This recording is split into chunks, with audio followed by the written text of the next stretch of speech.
There is a recognised and researched link between urban environments and mental and physical health. It's estimated that there is a 40% higher risk of depression and a 20% higher incidence of anxiety, both exacerbated by issues like overcrowding, noise pollution and a lack of green space.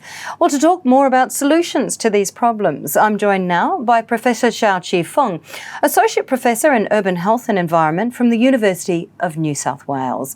Now, Professor, you've done a lot of work on urban greening, and you've shown through your research that green space can influence our health from childhood all the way through to adolescence, and of course past that as well.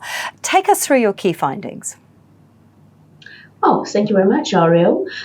So what we find is that green space is really good for our mental health and also physical health, and it's through the life course when the baby is still growing from mommy's belly all the way to our senior age.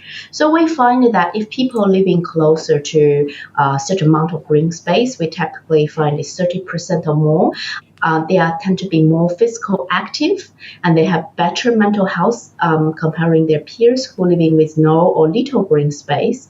And what we find is that if people living with 30% or more tree canopies in their neighborhood, they reduce the risk of developing type 2 diabetes about 30%, and also reduce risk of developing hypertension, heart disease, and also loneliness.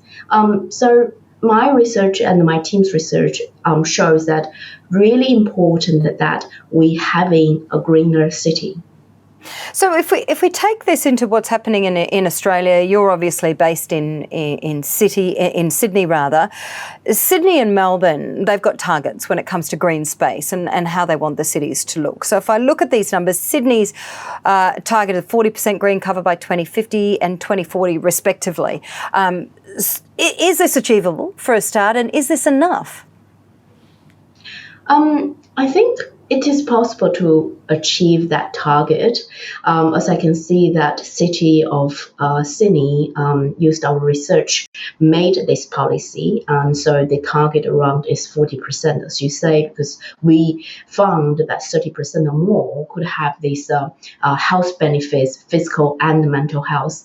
But it will take a bit long way, I think, to achieve it, because where we're going to plant the trees, and the trees will take time to grow. It's not one night you see there's a big tree grow outside of your home.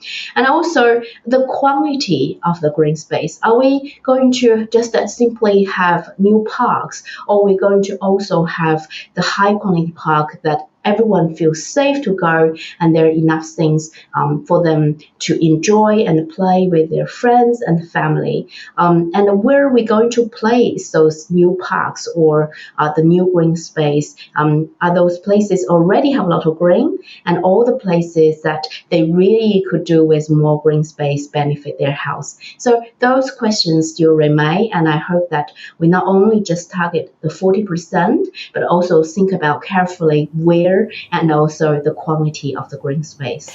When you talk about quality, that's an interesting point, because, does it really matter what type of green space it is?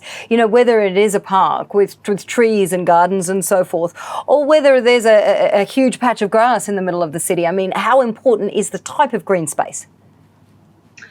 We find type of green space is very important because if we all had the experience in Hao Dai, and you may see some trees around the pathway, but they're not tall enough, and then that means they could not provide the shade that we need.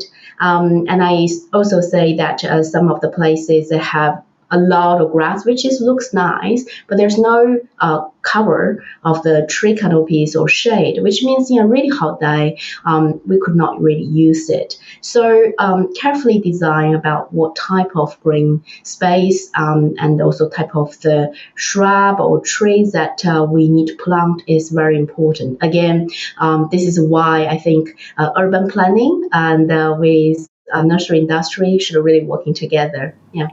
So with working together, when you're talking about collaboration between the professions, how do you find more green space? When you're working within an urban environment that's full of skyscrapers and busy roads, whether it's filled with cars or public transport or whatever it is, how do you find more green space? Very good question, Aria.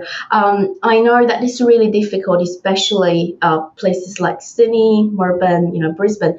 The land has become more than ever expensive because people want to live in those nice cities. So how we could reserve the space for green space for people to be active, social connected. So I see some really good innovative examples. So for example, like Tokyo, like Singapore, they are super cities. They have a lot more population than us. I was impressed that one day when I was in Tokyo, I think it's called Ginza 6 shopping mall. And then in the rooftop, there's a beautiful gardens, really large, and you can see great views. You can do yoga there. And what I really like that is not just, you get all these benefits of the green space, the view. It's open to everyone.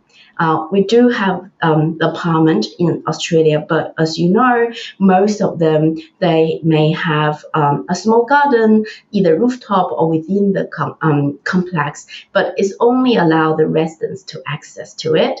So when we lack of space to create new ones, we should be more innovative and working with engineer as well, think about how we design those urban green space, but also think about who can access to it, because we want this is a really good population approach rather than only available to minority people. Geographically, Professor, who's setting the standard here? I mean, when you look out there globally and you say, cities in Australia or cities anywhere in the world should be trying to achieve this, who sets that standard? From what I observe, I think there are many cities doing really well, and they're trying to get ahead.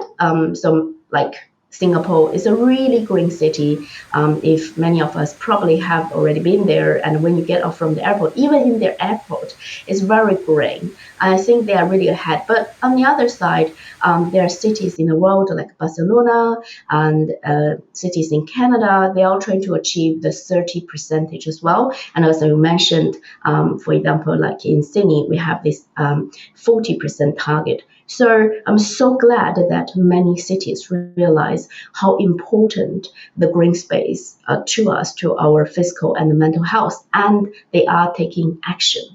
XIAOQI Feng with us there, Associate Professor in Urban Health and Environment from the University of New South Wales.